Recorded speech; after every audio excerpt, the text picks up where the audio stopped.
최근에 가계 빚이 많이 증가를 했다고 합니다.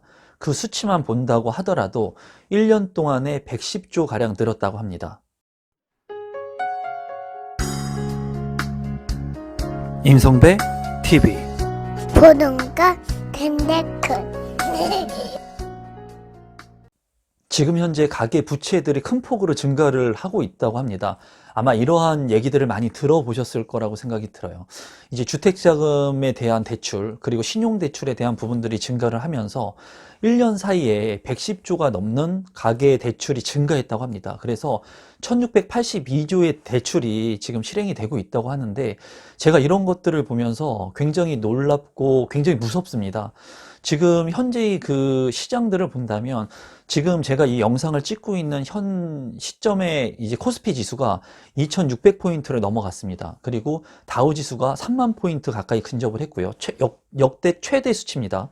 그리고 비트코인 같은 경우가 2천만 원을 넘어가고 있어요. 또한 부동산 시장이 여러분들도 잘 아시다시피 너무나 많이 지금 관심을 갖고 있고, 그리고 규제 지역으로 전역이 묶여 있다고 하더라도 이 큰 폭으로 가격들이 오르고 있습니다. 그리고 비규제 지역이 아닌 지역들은 이제 최근에도 규제 지역으로 선정하기 전에 큰 폭으로 정말 주택 가격이 많이 상승을 했죠.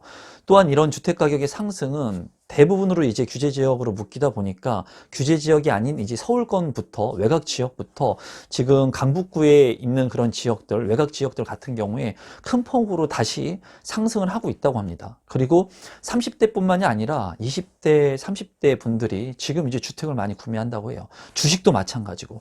그러니까 지금 현 시점에서 봤을 때 많은 이런 가계 부채들이 증가하는 게 부동산이나 주식이나 비트코인이나 이러한 자산들로 이 자본을 이제 자산들로 돈을 이전시키기 위해서 이런 대출들을 많이 실행을 하고 있는 것으로 보여지거든요. 물론 그 수치에 따라서 그 수치들은 좀 틀려질 거라고 보여지지만, 제가 봤을 때 주식이라든가 비트코인이라든가 아니면 부동산이라든가 이러한 자산들로 이제 돈이 이동을 많이 하고 있는 것 같습니다. 그래서 지금 현재의 그 가계 부채의 상황 수준을 한번 살펴본다면, 이 자료는 한국은행의 그 자료를 토대로 해서 중앙일보에서 가공한 그래프라고 보시면 되겠습니다. 우선 증가율, 가계대출 증가 속도의 증가율을 한번 퍼센테이지로 본다면, 이제 2019년 3분기에는 3.9%였습니다. 그런데 4분기에는 4.1%, 그리고 점점 수치가 올라가면서 4.6%, 그리고 이제 2020년 3분기에는 7%까지 거의 뭐 2배 가까이 이렇게 가계 대출의 증가 속도가 퍼센테이지가 올라가고 있는 것을 여러분들께서 보실 수가 있습니다. 금액 같은 경우만 본다 하더라도 이제 3분기 같은 경우에 2019년 3분기 같은 경우에는 15조 가량 됐었는데요. 그리고 4분기에는 27조 가량 됐었는데, 이제 2020년 3분기에는 44조 가량 이 빚이 증가 속도가 큰 폭으로 이렇게 늘어나게 됐습니다. 그래서 2020년 3분기 같은 경우에는 분기 기준으로 역대 최고치라고 합니다. 그래서 지금 현재 이렇게 증가 속도, 그러니까 가계대출의 증가 속도가 굉장히 큰 폭으로 증가를 하고 있는 것을 볼 수가 있습니다. 저는 개인적으로 이러한 그래프들을 보면서 느끼는 것은 너무나 큰 폭으로 가계 부채들이 늘고 있다는 거예요. 이게 주택담보대출이 됐던 또는 신용대출이 됐던 그거를 떠나서 일단은 부채라고 하는 대출이 늘어나고 있다는 겁니다. 그래서 이 그래프를 보면은 여러분들이 앞서서 살펴보신 것처럼 가계 부채가 점점 너무나 큰 폭으로 늘어나고 있는 것을 볼 수가 있습니다. 뭐 주택담보를 대출을 받던 뭐 신용대출을 받던 뭐 그게 중요한 게 아니라, 일단은 가계 부채의 속도가 너무나 큰 폭으로 지금 증가를 하고 있다는 거예요. 그래서 신용대출 같은 경우에는 이제 정부에서도 규제를 한다 그러죠. 신용대출을 통해서 주택을 구입하게 됐을 때는 그러한 부분들을 이제 규제하려고 하는데, 이렇게 증가 속도가 큰 폭으로 늘어나는 이 그 부채들을 보면서 제가 조금 불안한 느낌?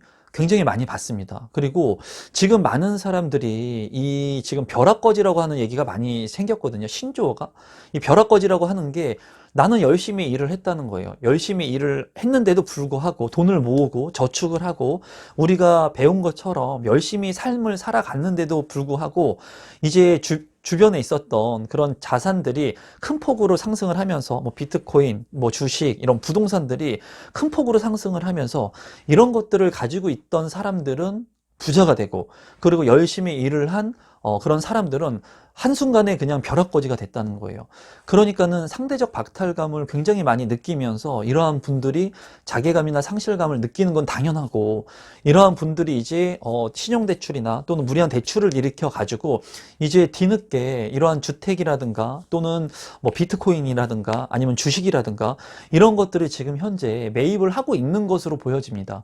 그래서 큰 폭으로 지금 현재 이런 주택의 가격이라든가 비트코인의 가격, 그리고 부동산의 가격들이 어느 정도 오름세를 보이고 있어요. 지금 현재의 경기는 안 좋습니다, 여러분. 여러분들께서 얼마나 체감을 하시는지는 모르겠습니다. 그런데 제가 체감하는 것으로 본다면은 이제 주변에 있는 부동산 사업이나 이런 것들을 하시는 분들, 그리고 내 주변에 있는 지인들, 뭐 대기업을 다니시는 분들이나 공무원 분들은 그렇게 큰 타격을 입는 거를 이제 모르시는 것 같기는 해요. 안정적인 직장을 가지고 있기 때문에. 제 친구들 같은 경우에도 이제 대기업을 다니는 친구들한테 물어보면은 지금 바이러스 사태 때문에 힘든 거는 알지만은 실질적으로 그 바이러스 사태하고 연관적이지 않는 그런 일을 하고 있다면은 실질적으로 월급이 들어오는 거에는 뭐 문제가 없기 때문에 그렇게 큰 어려움을 겪고 있지 못합니다. 하지만 자영업이라든가 이 연관된 사업과 관련된 일을 하시는 분들은 아마 알 거예요. 또는 지금 이 그 바이러스 사태가 지금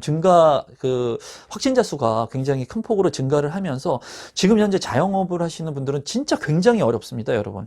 하루하루가 진짜 뭐 죽음을 앞두고 있다? 살얼음을 걷고 있다? 그러한 굉장히 어려운 시국이고 그러한 상황인데도 불구하고 이런 주식이나 부동산이나 비트코인의 가격들이 역대 최고치를 지금 갱신을 하고 있고, 그리고 이렇게 그 가계 부채가 큰 폭으로 늘어나고 있다는 거예요. 그래서 이러한 그런 바이러스 사태에 따른 또는 이런 가계 부채에 따른 만약에 문제가 생겼을 때는 정말 돌이킬 수 없는 굉장히 큰 그런 문제가 생길 수 있다고 제 개인적으로는 생각을 합니다. 그리고 지금 현재 너무나 과도한 비용을 대출을 받아가지고 지금 가계부채가 이렇게 늘어나고 있지 않습니까? 그런데 이 가계부채에 따른 그런 이자를 납입하게 되지 못하면 그러한 부동산 물량들이 이제 경매로 나오는 거예요. 쉽게 얘기해서. 그러한 주식이 만약에 가격이 떨어지게 된다면 내가 심리적으로 버티지 못하면 그런 떨어진 주식을 떨어진 가격에 내가 팔 수밖에 없다는 거죠. 자산의 손실이 큰 폭으로 이루어질 수 있다는 겁니다. 그래서 제가 보는 지금의 시장은 제가 이제 다 투자를 하고 있습니다. 부동산도 그렇고 뭐 코인도 그렇고 가상화폐도 그렇고 그리고 주식도 그렇고 이런 것들을 다 하고 있고 가격들이 오르는 것을 보면서 무작정 좋지가 않고 지금은 이런 가계부채나 이런 리스크로 인해서 뭔가 문제가 발생할 수도 있을 거라는 개인적인 생각을 하고 있고, 저는 지금 공격적으로 투자 포커스를 맞춰가지고 가는 그런 스탠스를 가지고 있지 않습니다. 지금은 좀 한 발짝 떨어져 가지고 보고 있는 그런 스탠스를 유지하고 있어요. 포지션을 유지하고 있다는 거예요. 지금 현재 이 가계부채에서 진짜 폭탄이 터지게 된다면 많은 사람들이 피해를 볼 수 있는 그런 현상이 이루어질 수 있을 것 같고, 우리가 겪어왔던 굉장히 불황이 지나왔던 그 시기들처럼, 그리고 지금같이 이러한 뉴스 매체나 이런 것들을 보면서 여러분들이 진짜 과도한 대출이나 이런 신용대출, 담보대출 같은 것들을 조금 적대시할 시기라고 보여져요. 정말 위험한 시기라고 저는 생각을 하고 있습니다. 어떻게 보면은 이런 부분들을 역산해가지고 또 위기가 기회라고 이런 부분들을 잘 활용해가지고 부를 축적하시는 분도 있을 거라고 생각을 하지만, 본인이 가지고 있는 자본을 가지고 이렇게 올라가는 주식이나 또는 뭐 가상화폐라든가 이런 거 투자해도 괜찮습니다. 괜찮은데 무리하게 내가 대출을 받아가지고 남들 다 한다고 또는 가격이 이렇게 무작정 오른다고 투자를 하게 됐을 때 문제가 생길 수 있는 요지가 크다고 저는 판단하고 있습니다, 여러분. 저는 그렇게 판단을 하고 있다는 거예요. 그래서 저는 지금 현재 주식이라든가 뭐 코인이라든가 부동산이라든가 이런 부분들의 투자를 제가 너무 집중하고 있다라고 말씀드리기보다는 저는 조금 안 좋은 시선을 가지고 좀 보고 있다고 여러분들한테 말씀을 드리고 싶어요. 그리고 너무나 불안정한 시기이기 때문에 누군가 지금 뭐 뉴스를 보거나 아니면은 그 언론 매체나 이런 것들을 보면은 다 난리가 났습니다. 비트코인이 뭐 가상화폐가 연일 고점을 찍고 있고, 주식 같은 경우에도 연일 고점을 찍고 있고, 그리고 부동산 같은 경우에도 20, 30대가 갭 투자 형식으로 지금 주택을 많이 구매한다고 해요. 그 이유는 지금 주택 가격이 있는데 주택 가격이 너무나 많이 올랐다는 거예요. 그런데 불구하고 전세 가격도 많이 올랐죠. 그러니까 이 갭의 차이가 얼마 안 된다는 거죠. 원래는 부동산 투자를 했을 때 내 자본을 많이 들이지 않고 레버리지를 이용해 가지고, 대출을 이용해 가지고 부동산을 매입하는 게 정석입니다. 그거에 그런 이론에 따른다면은 레버리지가 금융의 레버리지가 아닌 전세의 레버리지를 이용해 가지고 전세가가 많이 올라왔기 때문에 이 갭이 얼마 안 된다는 거예요. 그래서 20대 30대 분들이 이 갭 투자의 형식으로 지금 두 명이 부동산을 사면 30대 같은 경우에는 실거주이긴 하지만 향후에 내가 들어가서 살 집을 살 때 이렇게 갭 투자 형식으로 산다고 해요. 자금 그 조달에 대한 계획에 이제 임대 보증금을 활용해 가지고 주택을 산다는 것들을 기재하고, 그런 것들이 이제 데이터로 나오고 있다고 합니다. 그러니까 제가 봤을 때는 이렇게 모든 것들이 너무 다 오른다는 그런 주변의 그런 언론 매체, 이런 것들을 보면서 많이들 불안해하고 계실 것 같고, 그리고 나라도 대출을 빨리 일으켜가지고 신용대출을 받아가지고 주식이 지금 많이 오르니까 이 주식이라도 사가지고 인플레이션을 해치해야 되는 게 아닌가라는 생각들을 하실 수도 있다고 생각이 들거든요. 근데 제가 느끼는 것은 여러분들한테 솔직히 제 그냥 느낌을 말씀드리는 것은, 이런 가계부채들이 너무나 큰 폭으로 오르고 있고, 이런 것들로 인해서 반드시 여러분, 과도한 가격이 상승했다, 또는 어떤 것이 정상적이지 않게 비정상적인 그런 지표들을 나타내고 있다. 비정상적인 지표죠. 왜냐하면 갑자기 큰 폭으로 가계대출이 올랐기 때문에. 이런 것들은 향후에 정상화가 되게 돼 있습니다. 뭐든지 비정상적인 게 있다면 정상화로 돌아가는 과정은 일부 겪거든요. 그런데 지금 이러한 상황 속에서 여러분들이 과도하게 빚을 내가지고 무언가를 투자하거나 했을 때는 문제가 발생할지도 모른다는 거예요. 그러니까 저 같은 경우에는 굉장히 보수적인 투자자입니다. 그래서 내가 가지고 있는 것을 많이 잃어봤기 때문에 이제는 잃지 않는 투자를 해야 되죠. 워런 버핏이 얘기한 것처럼, 워런 버핏이 얘기한 게 그거죠. 제1 원칙은 원금을 절대 잃으면 안 된다. 두 번째는 제1 원칙을 반드시 지켜야 된다. 그래서 원금을 지키는 투자를 해야 되는데, 이렇게 대출 같은 것들을 많이 활용을 해가지고 레버리지를 이용하는 건 맞지만은 지금 현재 과도한 대출을 받아가지고, 누군가는 분명히 과도한 대출을 받아가지고 내 상황에 맞지 않는데도 투자를 하신 분들이 분명히 있을 겁니다. 그래서 만약에 우리 구독자분들 중에 제 영상을 지금 보시는 분들이라면 한 번쯤 이렇게 가계대출이 너무나 큰 폭으로 오르고 있고, 그리고 지금 주식이나 비트코인이나 가상화폐나 아니면 부동산의 가격들이 이렇게 큰 폭으로 오르고 있는 이런 시장 속에서 좀 한 발 떨어져 가지고 이 상황을 한번 멀리 볼 필요가 있다는 거예요. 그리고 한번 깊게 생각할 필요가 있다는 겁니다. 그래도 주택 같은 경우에는 공급 물량이 많이 없기 때문에 향후에 주택 가격이 오르겠다, 그리고 주식 같은 경우에도 지금 현재 주식 가격이 계속 오르겠다라고 판단을 한다면, 본인이 가지고 있는 여유 자금을 잘 활용해서 리스크가 많이 없는 선에서 그런 투자를 현명하게 하시는 게 맞다고 생각을 해요. 지금 많은 분들이 뭐 신용대출 많이 끌어가지고 막 주식 사고 막 그러고, 주변에서도 그런 얘기들이 많이 들려요. 많이 들리거든요. 물론 이 주식의 가격이 2600포인트에서 3600포인트가 될 수도 있습니다. 2배가 오를 수도 있어요. 하지만은 저는 제가 생각했을 때 이러한 위험한 리스크를 안고 싶지 않다는 거예요. 그리고 제가 인생을 살아가 보니까 내가 감내하지 못하는 옷을 입었을 때, 그러니까 나한테 꼭 맞는 옷을 입어야 되는데 나한테 맞지 않은 옷들을 입었을 때는 문제가 항상 발생을 했습니다.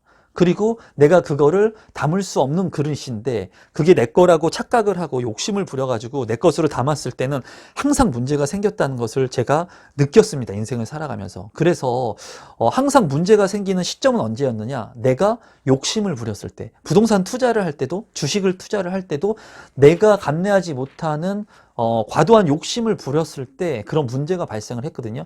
그래서 저는 이제 그러한 방법, 기술들을 제가 터득을 했기 때문에 될 수 있으면은 그러한 욕심이 아닌 그러한 가치를 보고 투자를 하려고 많이 노력을 하고, 그리고 욕심을 부리지 않고 남들이 하는 그런 투자나 투기를 하는 게 아니라 내가 가지고 있는 그러한 원칙에 맞춰 가지고, 그 원칙이 맞았을 때 그런 기본 원칙에 따라서 투자를 합니다. 그래서 지금 저 같은 경우에는 주식 투자 비용을 많이 늘리지 않았어요. 지금 현재는.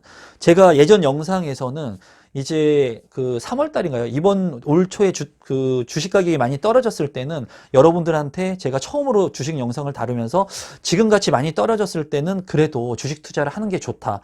해도 괜찮다라는 말씀을 드렸습니다. 그런데 지금 같은 시점에서는 제가 봤을 때는 너무나 과도하게 올라가는 시점이기 때문에 이 상승 랠리를 좀 볼 필요성이 있어요. 주식 같은 경우에.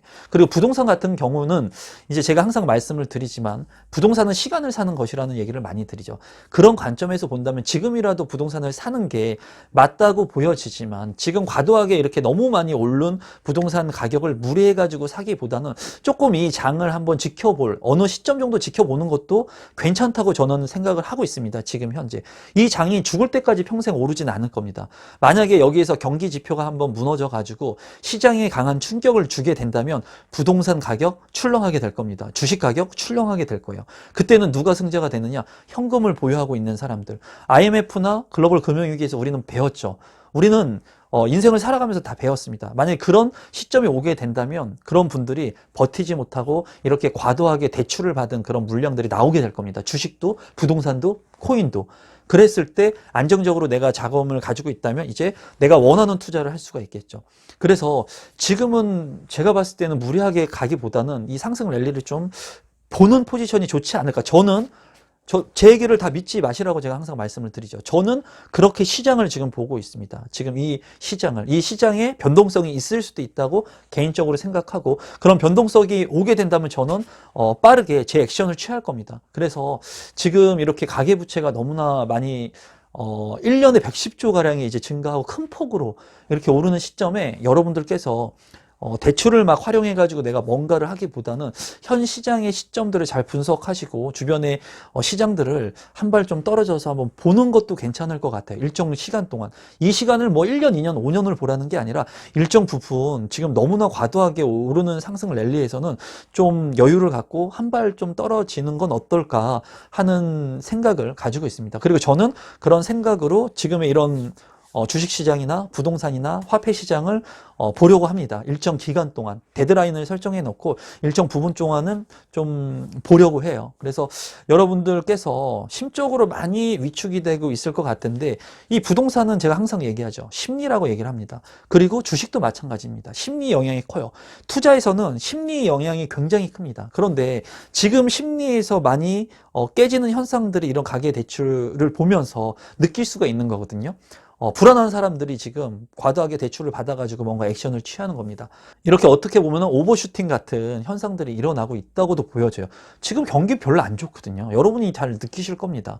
그래서 여러분들께서 제 의견을 좀 참고해 보시고 여러분들께서 스스로 이러한 지표들을 좀 잘 보시길 바랍니다. 그리고 시장 상황들을 좀 현재 상황들을 잘 보실 필요성이 있고 그리고 가계부채나 이런 금리가 또 동결됐는데 금리에 대한 부분이라든가 이런 부분들을 잘 주변의 지표들을 잘 확인하시면서 여러분들이 경제의 공부도 좀 하시고 그리고 앞으로 시장들을 좀 예측하면 어떨까 싶습니다.